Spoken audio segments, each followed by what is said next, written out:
Hello my dear students, आइए आज की इस वीडियो में हम अपने पैसिव वॉइस के कंसेप्ट को आगे बढ़ाते हैं।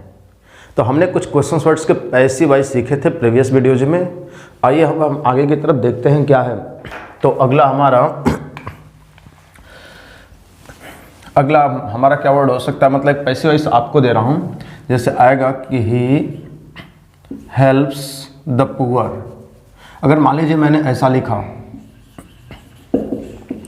ही हेल्प्स द पुअर, तो आप इसका पैसिव कैसे बनाएंगे? तो आपको लग रहा होगा कि नहीं बहुत आसान है, बना लेंगे। देखिए ध्यान से सुनेंगे। ही क्या है, आपसे अगर मैं पूछूं तो आप बोलेंगे सर सब्जेक्ट है, बोलेंगे ना? बिल्कुल बोलेंगे। हेल्प्स क्या है, आपने बोला सर वर्ब है, मैंने कहा ठीक। आपसे मैंने पूछा द पुअर क्या है, आपने बोला सर ऑब्जेक्ट है, मैंने कहा ये भी ठीक। तो मैंने कहा ठीक है पैसिव। बताइए इसका बनेगा क्या? आपने बनाने की कोशिश की, द पुअर को उठाया और लिखा यहाँ पे पहले कि द पुअर, फिर आपने लिखा इज, बताया था ना इज हमारा लगाएंगे, तो आपने लगाया इज, फिर आपने लिखा हेल्प्ड, फिर लिखा बाई, और यहाँ पे जो सब्जेक्ट होगा उसका ऑब्जेक्टिव केस आपने लिखा हिम। और जैसे आपने ऐसा लिखा आपका सेंटेंस हुआ गलत। क्या हुआ आपका सेंटेंस? गलत। अब आप सोच में पड़ गए होंगे कि सर ये गलत कैसे हो गया। आखिरकार ये प्रेजेंट इंडेफिनिट का सेंटेंस है, प्रेजेंट इंडेफिनिट में इज एम यूज करते हैं, हमने किया। फिर थर्ड फॉर्म लिखा बाई प्लस एजेंट। एजेंट वही होता है जो यहाँ सब्जेक्ट होता है एक्टिव वॉइस में, उसी को पैसिव वॉइस में बाई के बाद ऑब्जेक्टिव केस में लिखते हैं, जिसे हम एजेंट कहते हैं। तो आपने कहा सर गलत कैसे हुआ? तो ध्यान से सुनेंगे। गलत इसलिए हुआ कि अगर मैं एक सेंटेंस आपसे पूछूं कि ही इज, अब ही को छोड़िए, मैं यहाँ राम लिख दे रहा हूँ। क्या लिख रहा हूँ? राम। Ram is poor. मान लीजिए मैंने ऐसे एक सेंटेंस लिखा आपके सामने, राम इज पुअर। राम क्या है? गरीब है। राम इज पुअर, इसका मतलब राम क्या है? गरीब है। अब देखिए ये जो पुअर है ना, ये पुअर किसको क्वालिफाई कर रहा है? आपने बोला सर राम को कर रहा है। इसका मतलब ये जो पुअर है ये एक एडजेक्टिव का काम कर रहा है, मतलब ये एडजेक्टिव होता ही है ना। फिर मैं लिखा he is a poor boy. अगर ऐसे मैंने लिखा he is a poor boy, he is a poor boy, वह एक गरीब लड़का है। यहाँ पे आपको नजर आ रहा होगा कि बॉय जो है एक नाउन है, और नाउन के ठीक पहले आकर के जो नाउन को क्वालिफाई कर दे उस वर्ड को हम एडजेक्टिव ही तो कहते हैं। आपने कह दिया कि सर ये एडजेक्टिव है, बिल्कुल है। लेकिन एक बात आप सीखते आ रहे हैं कई दिनों से कि ए, एन या द के बाद हमेशा एक नाउन हर हालत में जरूर आता है, और यहाँ से एक ब्लॉक शुरू होता है, आपने नाउन में पढ़ा होगा। और इस ब्लॉक का जो लास्ट वर्ड होता है ए एन के बाद वाला, वही नाउन होता है। ऐसा पढ़े है ना? बोलिए, जरूर नाउन आएगा, हर हालत में आएगा। जैसे आपने लिखा ही इज अ बॉय, देख रहे हैं आपने अ लगाया, इसका मतलब एक नाउन लिखना पड़ा, आपने बॉय लिखा। अब ये सेंटेंस सही है। फिर आपने लिखा he is a good boy, आपने लिखा he is a good boy, वह एक अच्छा लड़का है। इसका मतलब अ आपने लगाया, तो इस यहाँ से जो ब्लॉक शुरू होगा ना, उस ब्लॉक का जो लास्ट वर्ड होगा वो नाउन होगा। तो इसका लास्ट वर्ड कौन है? ये है, he is a good boy. फिर यहाँ पे अगर मैं लिखूंगा he is a very good boy. अब इस यहाँ से एक ब्लॉक शुरू हो रहा है, इस ब्लॉक का लास्ट वर्ड कौन है? तो इस ब्लॉक का जो लास्ट वर्ड होगा कौन है? ये बॉय, ये नाउन है। यानी कि ए एंड द के बाद मैं ये बताना चाह रहा हूँ आपको कि हर हालत में एक नाउन जरूर आता है। ए एंड द के बाद हर हालत में एक नाउन जरूर आता है। तो यहाँ पे समझ में आया, he is a boy, he is a good boy, he is a very good boy. आपने लिखा he is a very good boy, इसका मतलब ये सब लास्ट वर्ड वाला क्या है? नाउन है। तो ऐसे आपको ये द नजर आ रहा होगा, तो द के बाद जरूर कहीं ना कहीं नाउन होना चाहिए। और आपने बोला सर पुअर तो हमारा एडजेक्टिव होता है, यहाँ पे आपने सीखा। लेकिन जब द लगने से, मतलब इस एडजेक्टिव के पहले द लग जाता है तो ये एडजेक्टिव एक नाउन बन जाता है। क्या बन जाता है? नाउन। तो अब इसको ना मैं यहाँ से थोड़ा सा इरेज करता हूँ ताकि आपको इसके आगे की कंसेप्ट को हम समझा सकें। तो आइए इसके आगे के कंसेप्ट को हम समझने के लिए क्या करते हैं, इस चीज़ को यहाँ से इरेज करते हैं। वैसे बस इसमें मैं आपको ये बताना चाह रहा था दो चीज़ें, कि पुअर जो है वो एक एडजेक्टिव है और ए एंड द के बाद हर हालत में एक नाउन आता है। ए एंड द के बाद हर हालत में एक नाउन आता है।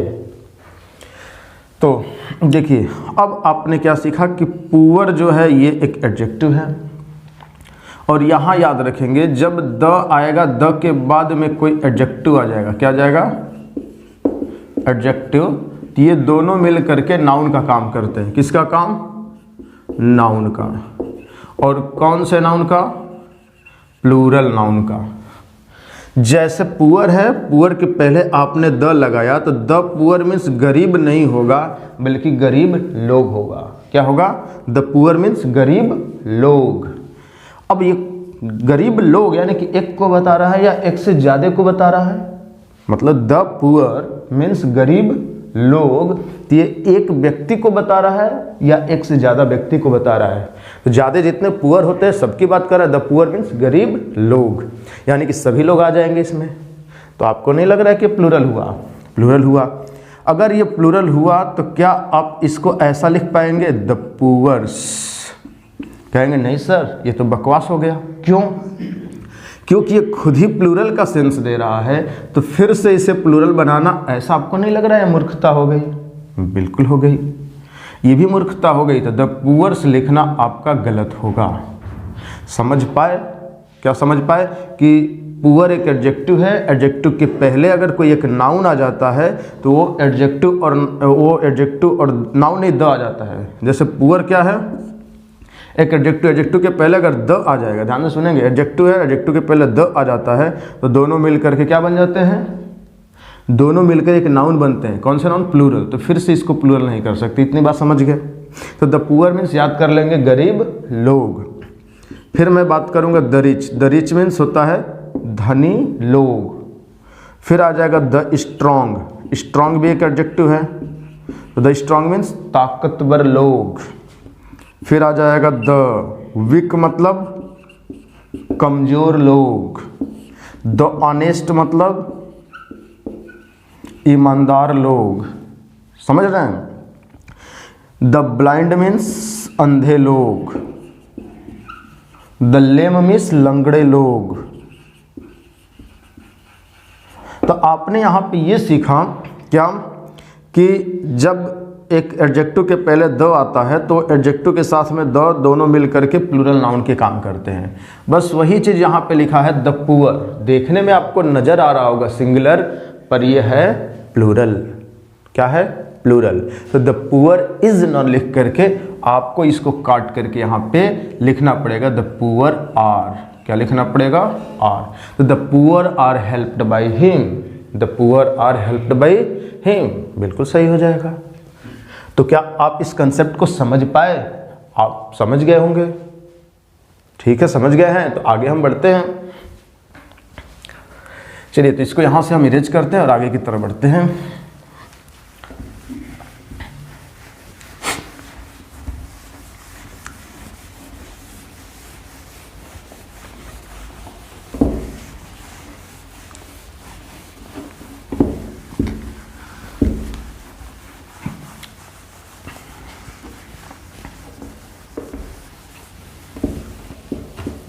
चलिए अब आइए देखते हैं। एक और सेंटेंस आपके सामने रखना चाह रहा हूं, उसको आप बना करके, मतलब उसको पैसेज में बना करके कमेंट करने की कोशिश कीजिएगा। आइए देखते हैं। जैसे मैं लिखूंगा यहाँ पे I know her. I know हर, इसका मतलब मैं उसे जानता हूँ। आई नो हर यानी कि मैं उसे जानता हूँ, मैं उसे जानता हूँ। अब इसमें आप बताएंगे आई क्या है? आपने बोला सर सब्जेक्ट है, मैंने मान लिया, बिल्कुल ठीक है। आपसे पूछा नो क्या है और आपने बोला सर ये एक वर्ब है, ये भी ठीक है। मैंने पूछा हर क्या है, आपने बोला सर सी का ऑब्जेक्टिव केस है, यानी कि इस वर्ब का ऑब्जेक्ट है। मैंने कहा ठीक। अब मैंने कहा अगर इसको आप पैसिव बनाएं, अगर इसको आप पैसिव बनाएं तो क्या करना पड़ेगा आपको, यहाँ लगे इस हर को, मतलब इस ऑब्जेक्ट को हमें सब्जेक्ट बनाना पड़ेगा। इस ऑब्जेक्ट को हमें क्या करना पड़ेगा, सब्जेक्ट बनाना पड़ेगा। और हर का सब्जेक्टिव केस यहाँ कभी लिखा गया था, तो हर का सब्जेक्टिव केस क्या होता है, सी। क्या होता है, सी। आपको याद होना चाहिए। तो यहाँ पे आपने लिखा सी, ठीक। अब ये ऑब्जेक्ट था, यहाँ पे क्या था, ऑब्जेक्ट। और जैसे ही उसको उठाकर मैंने यहाँ लाया, अब इसे हम सब्जेक्ट बना दिए। क्या इसे आप ऑब्जेक्ट बोल पाएंगे, बिल्कुल नहीं बोल पाएंगे। क्यों, क्योंकि ये सब्जेक्ट अब बन गया है, क्योंकि अब हमारा पूरा फोकस सी पे है। जब जिस पे हमारा पूरा फोकस हो, जिसके बारे में हम बात कर रहे हों, वही तो सब्जेक्ट होता है। तो यहाँ पर बात आई के बारे में होता था कि आई नो हर, मैं उसे जानता हूँ। अब वहाँ बोलना सी इज नोन टू मी, वो जानी जाती है मेरे द्वारा। अब उस पर पूरा फोकस हो गया हमारा। तो सी, अब सी के हिसाब से हम क्या करेंगे, इज एम आर लगाएंगे, क्योंकि सिंपल प्रेजेंट टेंस का वाक्य है, आपको पता होगा। अभी तभी से हम जो भी पढ़ते आ रहे हैं अभी सिंपल प्रेजेंट टेंस में ही है। आगे हम प्रेजेंट कंटिन्यूअस की भी बात करेंगे अभी, ठीक है। तो सी के साथ आपको पता होगा लगेगा इज, सी इज। फिर इस नो का थर्ड फॉर्म लिखेंगे KNOWN, नोन।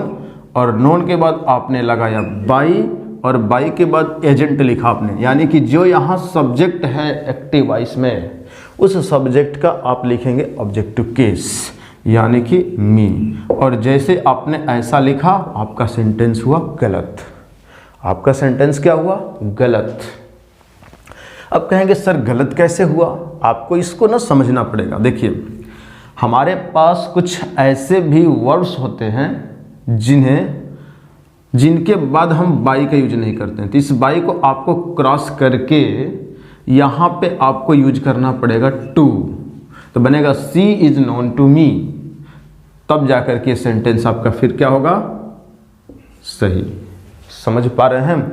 यानी कि नोन के साथ में टू लगाते हैं, ओब्लाइज्ड के साथ में टू लगाते हैं, प्लीज्ड के साथ में विथ लगाते हैं। ऐसे कुछ वर्ब्स हैं जिनके साथ कुछ फिक्स्ड प्रीपोजिशन है पैसिव वॉइस में, जिन्हें आपको लर्न करना पड़ेगा। जैसे मैं बोलूँगा, जैसे अगर मैं बोल दूंगा, चलिए छोड़िए, जैसे अब आगे बढ़ेंगे ना तो बीच में आपको मैं सेंटेंस वैसे लिखता रहूँगा, ठीक है, क्योंकि इसको हर टेंसों में यूज किया जा सकता है। तो आप याद कर लेंगे, जैसे कुछ वर्ब्स है प्लीज्ड के साथ विथ, डिसप्लीज्ड के साथ विथ, सरप्राइज्ड के साथ एट, एस्टोनिश्ड के साथ एट आएगा जब कोई थिंग आएगी, लेकिन कोई पर्सन आया तो विथ आएगा। ऐसे ही होते हैं बहुत सारे वर्ब्स। तो मैं उस वर्ब्स को क्या करूँगा, आपके सामने यहाँ मैं लिखूँगा नहीं, ऐसे स्क्रीन पे आपको मैं क्या करूँगा, इसका PDF जो टाइप करके रखा गया है ना, उसको मैं यहाँ पे कुछ समय के लिए लगा दूंगा। और उसे अब क्या कर लेंगे, उसे क्या कर लेंगे, लिख लेंगे। या मैं यहाँ से कुछ समय के लिए हट जा रहा हूँ और इस पे आपको हम लगा देंगे, आप उन्हें पढ़ लेंगे, फिर हम आगे बात करते हैं। तो मैं हट जाता हूँ।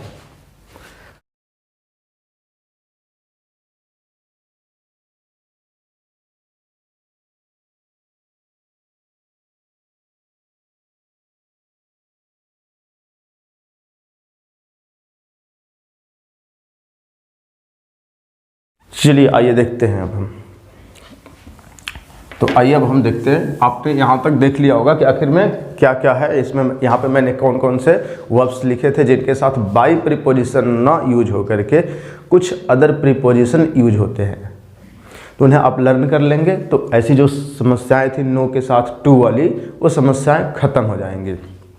एक और बात कर लेता हूँ, ही गोज टू स्कूल। अब मैं पूछूंगा कि इसका पैसिव क्या बनाएंगे, आप बनाने की कोशिश कीजिए। ही गोज टू स्कूल, जल्दी कोशिश कीजिए बनाने की। आपसे मैंने पूछा ये क्या है, आपने बोला सर ये सब्जेक्ट। ये क्या है? आपने बोला सर वर्ब। मैंने पूछा ये क्या है? आपने बोला सर ऑब्जेक्ट। मैंने कहा पैसिव बनाइए और आपने बनाया स्कूल इज, आपने लिखा, फिर लिखा गॉन टू, फिर लिखा बाय हिम। बाय के बाद आप क्या लिखेंगे? बाय के बाद यहाँ जो सब्जेक्ट है इसका ऑब्जेक्टिव केस बाय हिम, और ये सेंटेंस हुआ रॉन्ग। ये सेंटेंस क्या हुआ आपका? गलत। फिर सोच में पड़ गए सर इसमें कौन सी ऐसी बात आ गई कि गलत हो गई। अब देखिए इस बात को समझने के लिए आपने इसको तो समझा ही नहीं कि आखिरकार ये टू है क्या। पता है टू क्या है? नहीं पता। ये जो टू है ना आपका, ये एक प्रीपोजिशन है। क्या है? प्रीपोजिशन। टू क्या है?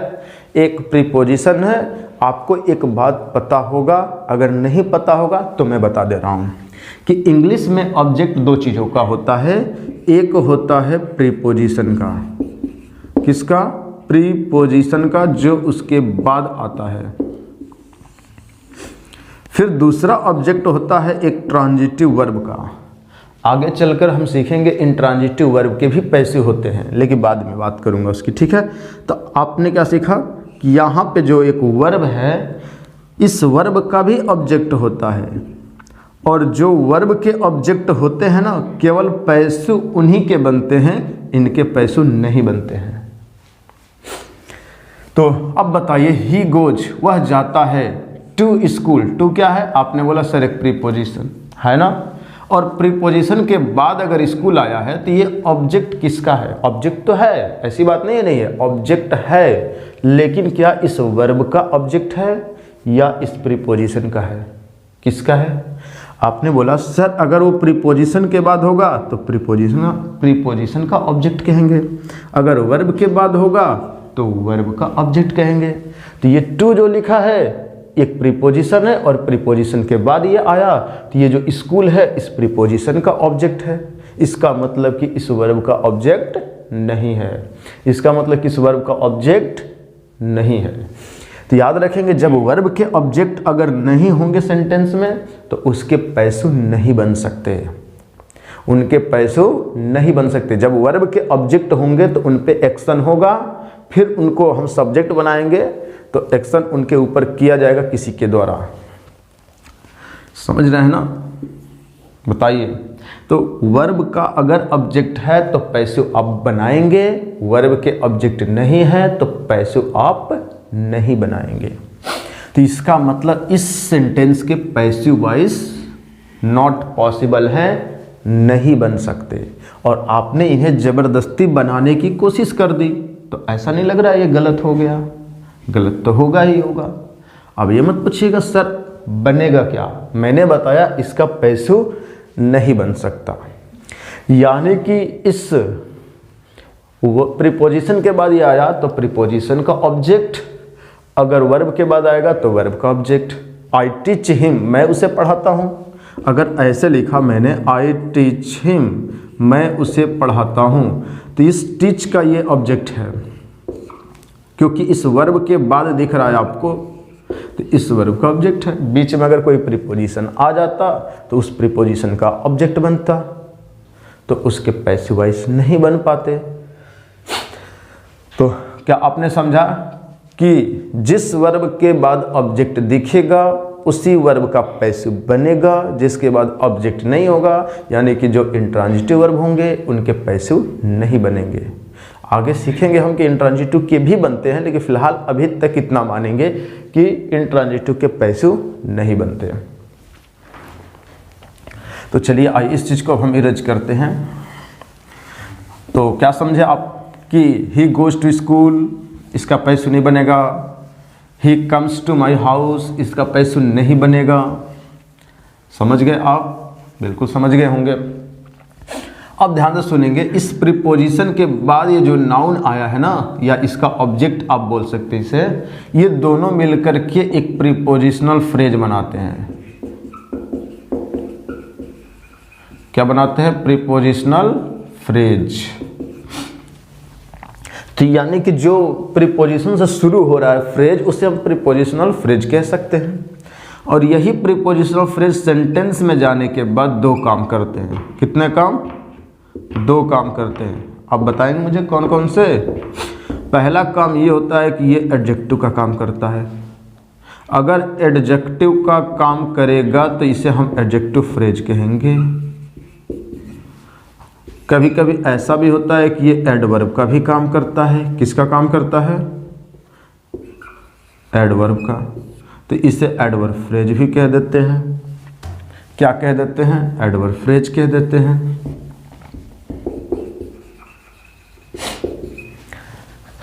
अब ध्यान से सुनेंगे, अगर ये नाउन फ्रेज होता, प्रीपोजिशनल फ्रेज तो नाउन फ्रेज का काम कर ही नहीं सकता, एडजेक्टिव फ्रेज या एडवर्ब फ्रेज का काम कर रहा है।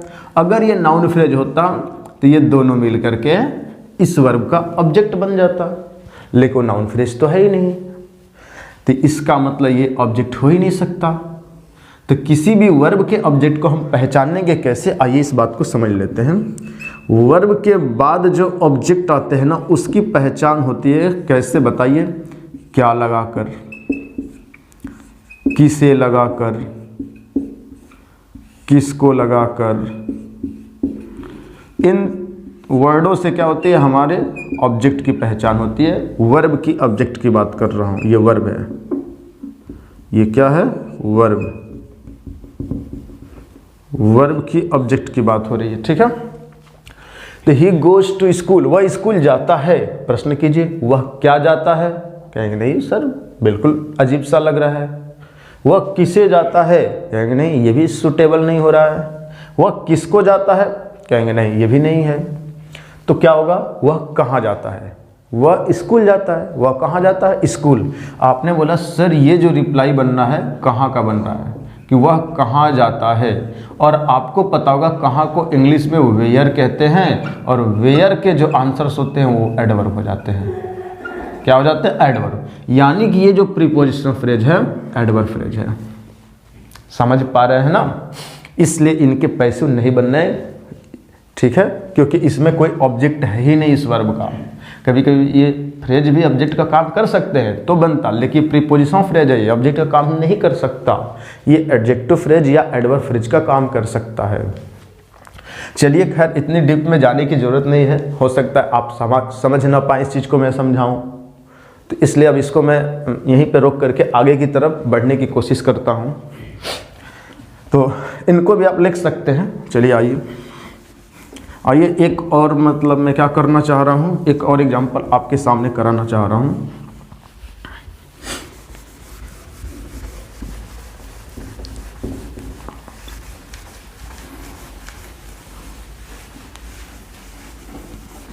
तो आपने क्या सीखा कि किसी वर्ब का, अगर जिस वर्ब का ऑब्जेक्ट होगा तो उसके बाद आएगा तो उसी वर्ब का, मतलब उसी का केवल पैसे बनेगा। अगर उसके बाद ऑब्जेक्ट नहीं आया, मतलब उस वर्ब का ऑब्जेक्ट है ही नहीं सेंटेंस में, उसके पैसे नॉट पॉसिबल, नहीं बन सकते। क्या आप मेरी बातें समझ रहे हैं ना? बिल्कुल। आइए अगर समझ रहे हैं तो जैसे अगर मैं यहां पे लिखूंगा सी लव्स एट मी, अब मैं कहूँगा इसका पैसे क्या क्या बनेगा? अब बनाइए। फिर आपने इसको एनालिसिस करना शुरू किया। आपने बोला सर ये है सब्जेक्ट, मैंने माना ठीक। मैंने पूछा ये क्या? आपने बोला सर ये वर्ब, मैंने कहा बिल्कुल सही। फिर मैंने पूछा ये क्या? आपने बोला सर प्रीपोजिशन, और मैंने पूछा ये, आपने बोला सर इस प्रीपोजिशन का ऑब्जेक्ट।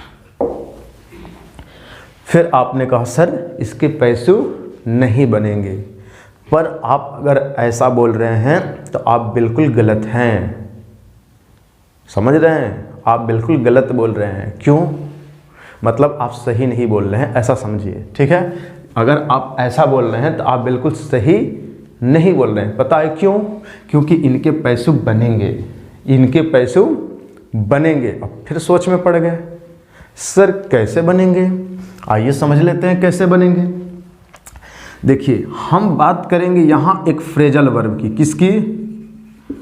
फ्रेजल वर्ब की बात करेंगे कि आखिरकार ये फ्रेजल वर्ब होते क्या हैं। आप बताएंगे? नहीं। आइए समझ लेते हैं।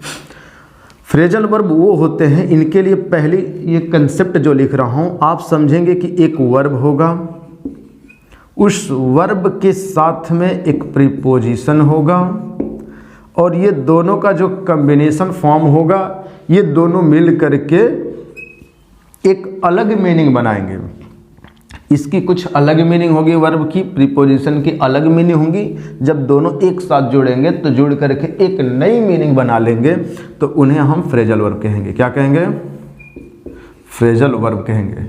आपने कहा सर आपकी बातें समझ रहे हैं, लेकिन एग्जाम्पल देकर बताते तो हमारे जो डाउट हैं वो दूर हो जाते।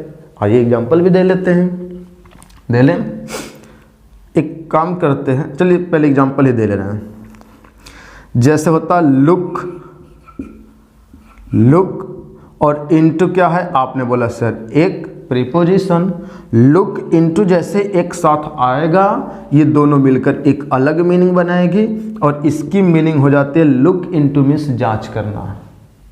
लुक इनटू मीन्स जांच करना, टू इन्वेस्टिगेट करना।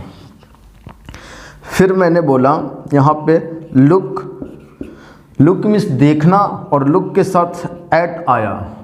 लुक एट का मतलब किसी की तरफ देखना, किसी की ओर देखना, किसी की ओर देखना या किसी की तरफ देखना। फिर मैंने बोला लुक, लुक को छोड़िए लॉफ का लिखिए, लॉफ एट। यहाँ पे लॉफ लिखा है ना, तो लॉफ को लिख लेते हैं, लॉफ एट। लॉफ मीन्स हंसना और लॉफ एट का मतलब किसी के ऊपर हंसना, किसी के ऊपर हंसना। ये एक अलग मीनिंग बना रही है, समझ रहे हैं? जैसे अगर आ जाएगा इट, इट मतलब होता है खाना और इनटू मतलब अंदर, अंदर घुस करके खाना नहीं। इट इनटू की मीनिंग जो निकल के आती है, इट इनटू मीन्स होता है नष्ट करना। क्या करना? नष्ट करना। बात वही है, किसी इंसान को अंदर अंदर आप खाए जा रहे हैं, उसे नष्ट कर रहे हैं। तो इट इनटू का मीनिंग जो होगा वो होगा नष्ट करना। इट इनटू की मीनिंग क्या होगी? नष्ट करना। तो आपने क्या सीखा कि एक वर्ब के साथ कुछ प्रीपोजिशन लग जा रहे हैं, जिनकी वजह से वो एक अलग मीनिंग बना ले रहे हैं और वो क्या बन जा रहे हैं? फ्रेजल वर्ब बन जा रहे हैं। और जो फ्रेजल वर्ब है ना, ये कुछ नहीं है, ये भी एक वर्ब के जैसा ही काम करता है। ये सेम टू सेम वर्ब जैसा एक्शन करेगा, वर्ब की तरह से सिर्फ व्यवहार करेगा सेंटेंस में जाने के बाद।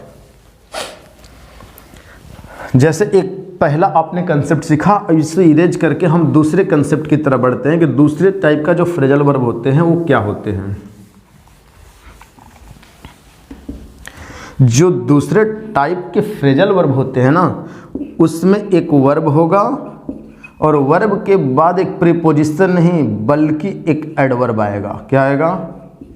एडवर्ब। और इन दोनों का भी कॉम्बिनेशन फॉर्म जो होगा ना, आपको कहलाए, आप उसे कहेंगे क्या? फ्रेजल वर्ब कहेंगे। उन्हें भी आप फ्रेजल वर्ब कहेंगे। जैसे मैं यहाँ पे लिख रहा हूँ मेक, मेक मीन्स बनाना, आउट मीन्स बाहर। आप इसका मीनिंग क्या यही बोलेंगे? बाहर बनाना। अरे भाई बाहर क्या बनाना? कुछ नहीं बनाना। इसकी मीनिंग होती है make out means to understand. क्या होता है? टू अंडरस्टैंड, यानी कि समझना। क्या होता है? समझना, मेक आउट। देखिए इसको याद करने के भी ट्रिक्स होते हैं बहुत सारे, जिसकी चर्चा हम कभी बाद में करेंगे। फिलहाल यहाँ तो समझ लेते हैं कि मेक आउट की मीनिंग क्या होगी। ठीक है, तो देखिए मेक मीन्स होता है बनाना। बोलिए, मेक मीन्स बनाना, आउट मीन्स बाहर। अब ध्यान से सुनेंगे, कोई टीचर हैं आपको क्लास में कुछ डायाग्राम बनाना सिखा रहे हैं। जैसे आप 11th में वेन डायाग्राम पढ़ेंगे, ऐसे बहुत तरह के होते हैं। तो मान लीजिए कुछ डायाग्राम अगर टीचर ने बताना आपको सिखाया क्लासरूम में, और वही डायाग्राम आप सेम टू सेम क्लासरूम के बाहर जाकर एज इट बना दीजिए। जैसा कि टीचर ने क्लासरूम में जैसा कि डायग्राम बनाना सिखाया, वैसे ही डायग्राम आप सेम टू सेम वैसा ही जाकर क्लासरूम से बाहर अगर आप बना दें, बिना टीचर के हेल्प की बना दें, तो हम क्या समझेंगे? इस बात से ये पता चलेगा कि आप जो है उस टीचर की बात को अंडरस्टैंड कर चुके हैं, यानी कि समझ चुके हैं। नहीं समझे? आइए समझ लेते हैं एक बार और। मेक मीन्स आप याद रखेंगे बनाना, पता भी होगा। आउट मीन्स बाहर, ठीक है। दोनों को जोड़कर एक स्टोरी बनाते हैं कि टीचर क्लास में स्टूडेंट को क्या कर रहे हैं, डायग्राम बनाना सिखा रहे हैं, और वो जो स्टूडेंट है क्लासरूम से बाहर जाकर, आउट मीन्स बाहर जाकर के बिना टीचर के हेल्प की वैसा ही डायग्राम बनाया जैसा कि टीचर ने क्लास में उसे बताया था। इससे ये पता चलेगा कि वो जो स्टूडेंट है टीचर की बात को अंडरस्टैंड कर चुका है, यानी कि समझ चुका है। क्या आप समझ गए? अब ये नहीं भूलेंगे आप, याद हो जाएंगे। ऐसे बहुत सारे होते हैं, जैसे होता है फ्लाई, फ्लाई मीन्स मक्खी, एट मतलब होता है पर। अगर इसकी मीनिंग आप जानना चाहेंगे तो होगा टू अटैक, अटैक करना समझते हैं, किसी के ऊपर हमला करना, अटैक करना। फ्लाई मीन्स मक्खी। अब मक्खी मानिए मेरे सिर पर आके बैठ रही है, मक्खी जो है देखे होंगे आप, जानते होंगे फ्लाई, वो आकर मेरे सिर पे बैठती है और बैठ जाती है, मैं उसको ऐसे उड़ा देता हूँ, फिर आके घूम फिर के बैठती है, फिर मैंने उसको उड़ा दिया। तो मेरे सिर पर मक्खी कहीं से घूम फिर के आ रही है और बैठ रही है, फिर मैंने उसे ऐसे उड़ाया।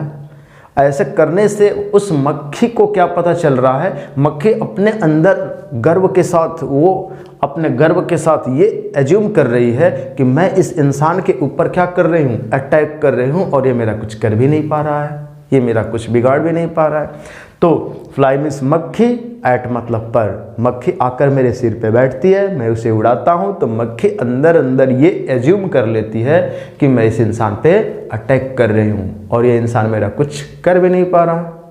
तो शायद अब ये भी नहीं भूलेंगे, याद हो जाएगा। ऐसे बहुत सारे फ्रेजल वर्ब्स होते हैं जिन्हें हम कभी बाद में आपको लर्न करना सिखाएंगे, ठीक है। आइए पहले इसको समझते हैं। तो क्या समझे आपने कि एक वर्ब के साथ एक एडवर्ब आ जाए या एक प्रीपोजिशन आ जाए, इन दोनों के कॉम्बिनेशन फॉर्म को ही हम बोलते हैं फ्रेजल वर्ब। क्या बोलते हैं? फ्रेजल वर्ब बोलते हैं। क्या बोलते हैं? हम बोलते हैं फ्रेजल वर्ब।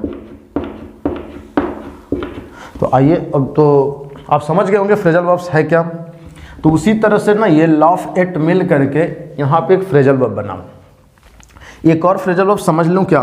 समझ लेते हैं, यहाँ समझ लेते हैं। लुक मीन्स होता है देखना, आपको पता होगा। मैं पूछूं आफ्टर मीन्स क्या होता है, आपने बोला सर आफ्टर मतलब बाद में, तो क्या आप बाद में देखेंगे? लुक आफ्टर मीन्स नहीं, लुक आफ्टर मीन्स होता है टू टेक केयर करना, किसी की देखभाल करना।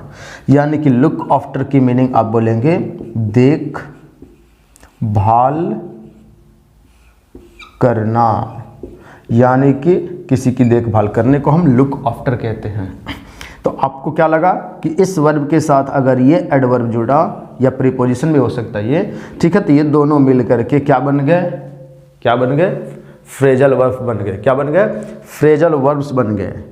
तो फ्रेजल वर्ब्स बिल्कुल वर्ब की तरह से एक्ट करते हैं। तो यहाँ एक वर्ब और ये एक प्रीपोजिशन दोनों मिल करके एक बन गए हैं और ये फ्रेजल वर्ब्स बन गए हैं। वहाँ फ्रेजल वर्ब्स नहीं बना था गोज टू स्कूल वाले में, लॉफ्स एट में बना है, क्योंकि लाफ मीन्स हंसना, लेकिन लॉफ एट का मतलब होता है किसी के ऊपर हंसना। समझ रहे हैं? अलग मीनिंग हो गई, ठीक है। तो अब ध्यान से सुनेंगे, ये दोनों मिलकर क्या बने? Phrasal verbs. Phrasal verb. और फ्रेजल वर्ब बिल्कुल वर्ब की तरह से एक्ट करता है।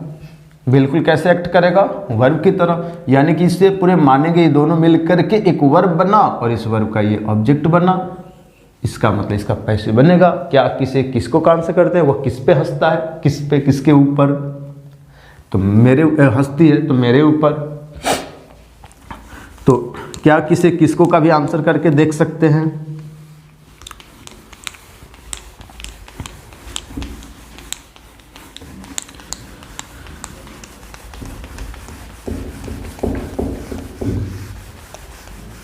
चलिए अब इसका पैसों क्या करते हैं, हम बनाते हैं। तो मी को हम यहाँ पे क्या बनाएंगे? आई। ये बना हमारा सब्जेक्टिव केस, मी का आई बनेगा ना, और प्रेजेंट इंडेफिनिट होने की वजह से आई के साथ एम लगेगा। उसके बाद वर्ब की थर्ड फॉर्म लिखते हैं। यहाँ पे फ्रेजल वर्ब की थर्ड फॉर्म लॉफ्ड एट होगा, LUGHD, लॉफ्ड एट, मतलब ये साथ में जो प्रीपोजिशन लगा है उसे हम अलग नहीं कर सकते क्योंकि इसकी मीनिंग हो जाएगी चेंज। तो आई एम लॉफ्ड एट, अब उसके बाद बाई का यूज करेंगे, ठीक है। ये है हमारा फ्रेजल वर्ब्स थर्ड फॉर्म में। तो I am laughed at by her, इसका पैसिव ऐसे बनाएंगे। क्या आप समझ पाए? एक और देख लेते हैं। He looks after his parents, वो अपने माता पिता की देखभाल करता है। ही क्या है? सब्जेक्ट। लुक्स एक वर्ब है, आफ्टर एक प्रीपोजिशन है, एडवर्ब भी होता है। दोनों मिलकर के यहाँ प्रीपोजिशन फ्रेज बनाए और इस प्रीपोजिशन फ्रेज का ये ऑब्जेक्ट बना। इसका मतलब इस ऑब्जेक्ट को आप सब्जेक्ट बनाएंगे, पैसिव बन जाएगा और एक फ्रेज के रूप में आया है। अब ये है नाउन फ्रेज, इसको जैसा है ऑब्जेक्ट वैसा ही लिखेंगे। यहाँ पे हम क्या लिखेंगे? सब्जेक्ट। तो हिज पेरेंट्स यहाँ बना सब्जेक्ट, इसके हिसाब से इज एम आर लगाएंगे। अब एक बात यहाँ समझ सकते हैं आप, क्या समझ सकते हैं? एक मीनिंग होती है पेरेंट, दूसरी मीनिंग होती है पेरेंट्स। क्या होती है? पेरेंट्स। पेरेंट मीनिंग जो होता है, इसकी मीनिंग होती है माता या पिता दोनों में से कोई एक। इसका मतलब यह है सिंगुलर वर्ब। कौन से वर्ब? Singular verb. और पेरेंट्स मीन्स माता और पिता दोनों, माता पिता दोनों की बात हो रही है। तो यहाँ पे ये है प्लूरल, ये है प्लूरल वर्ड। कैसा वर्ड प्लूरल। ये प्लूरल शब्द हैं और ये सिंगुलर शब्द हैं। Parent singular word, parents plural. तो आप बताइए यहाँ पे क्या है? पेरेंट्स तो प्लूरल हुआ, तो आर लिखेंगे। क्या लिखेंगे? आर। तो हिज पेरेंट्स आर, फिर लिखेंगे लुक्ड आफ्टर। क्या लिखेंगे?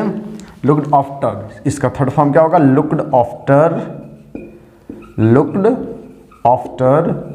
His parents are looked after by, और बाय के बाद जो यहाँ सब्जेक्ट है इसका ऑब्जेक्टिव केस लिख देंगे। तो ही का ऑब्जेक्टिव केस आपको पता होगा, हिम होता है, और आपने ऐसा बनाया, ये सही हो गया।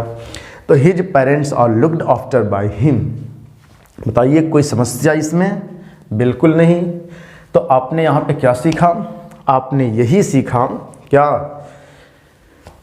कि अगर जो वर्ब होगा, वर्ब के बाद ऑब्जेक्ट आएगा तो उसका पैसिव बनेगा अगर वो ट्रांजिटिव वर्ब है। तो अगर उस वर्ब के बाद एक प्रीपोजिशन है और उस प्रीपोजिशन का अगर ये ऑब्जेक्ट बने तो उनके पैसिव नहीं बनेंगे। लेकिन उस वर्ब के साथ में प्रीपोजिशन मिल करके एक फ्रेजल वर्ब बना लेंगे तो इनके ऑब्जेक्ट अगर आएंगे तो इस पूरे फ्रेजल वर्ब के ऑब्जेक्ट माने जाते हैं, केवल इस प्रीपोजिशन के नहीं माने जाते हैं। समझ रहे हैं? तो उस पूरे फ्रेजल वर्ब का ये अगर ऑब्जेक्ट है तो इसका मतलब इसका पैसिव बनेगा। अब आप कहेंगे हमें कैसे पता चलेगा कौन फ्रेजल वर्ब बना रहा है कौन नहीं? तो आपको इतना तो लर्न करना पड़ेगा कि ये वर्ब है, इस वर्ब के साथ ये प्रीपोजिशन मिल रहा है, ये एक अलग मीनिंग बना रही है। समझ रहे हैं? जैसे आ जाएगा द जज लुक्ड इनटू द केस, ठीक है? तो वो सब आएंगे आगे चल करके, हम सीखेंगे। इंक्वायर्ड इनटू होता है, ऐसे बहुत सारे होते हैं। तो मैं क्या कर रहा हूँ, इसको इरेज कर रहा हूँ। आप समझ गए होंगे यहाँ तक। और आपने भी सीखा कि कहाँ हमें बाई का यूज नहीं करना है। चलिए आइए तब हम क्या करते हैं। अब इतना अगर आप समझ लिए होंगे, तो हम बात कल से करेंगे प्रेजेंट कंटिन्यूअस की, ठीक है? लेकिन आज उस कंटिन्यूअस को समझने से पहले मैं एक छोटा सा आपसे सेंटेंस पूछना चाहूँगा। सेंटेंस क्या है? अगर आपसे किसी ने बोला कि पेड़ काटे जा रहे हैं, क्या बोलेगा? पेड़ काटे जा रहे हैं। आप कैसे इंग्लिश में इसका ट्रांसलेट करेंगे? अब आप ये मत सोचिएगा मैं ट्रांसलेशन सिखा रहा हूँ, नहीं, बस आपसे पूछना चाह रहा हूँ कि आप आंसर कैसे दे रहे हैं। जैसे आपने बोला पेड़ काटे जा रहे हैं, तो आपने ऐसा लिखा trees are cutting. Trees are cutting, तो ये गलत हुआ। क्यों? क्यों गलत हुआ? क्योंकि ये है हमारा सब्जेक्ट, ये है हेल्पिंग वर्ब, इज़ेमार बोलते हैं आप, इसके बाद आप आईएनजी लिख रहे हैं, ये है हमारा मेन वर्ब। जैसे आपने लिखा बॉयज आर प्लेइंग, इसका मतलब क्या? इसका मतलब ये जो सब्जेक्ट है वो इस काम को कर रहा है, मतलब लड़के जो हैं वो खेल रहे हैं, समझ रहे हैं? लड़के जो हैं वो खेल रहे हैं। इसी पैटर्न पे आपने इसको बनाया, ट्रीज आर कटिंग, इसका मतलब पेड़ जो हैं वो काट रहे हैं। पेड़ किसको काटेंगे?